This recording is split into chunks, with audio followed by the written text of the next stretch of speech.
আমি তারপর ওকে আর কোনোদিনও ফোন করিনি।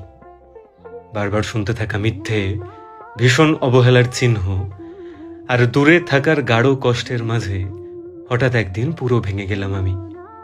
করলাম না আর কোনো অভিযোগ, লিখলাম না আর সেই বড় বড় মেসেজ।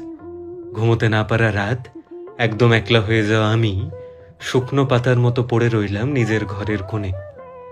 দেওয়ালের গায়ে মুছে ফেলা কান্না আর একদম বিষাক্ত অবশেষের মতো একটা আমি সরে গেলাম অনেক দূরে।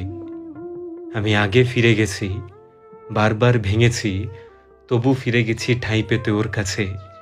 কিন্তু এবার যেন কেউ ভেতর থেকে বলল, অনেক হলো, এবার তুমি থামো। যার যাওয়ার সে তো যাবেই তোমায় ছেড়ে। আবার যদি আটকে নিতে চাও, তুমি নিজের চোখে নিজেই যাবে হেরে। আর তাই ওকে আমি আর কোনোদিনও ফোন করিনি।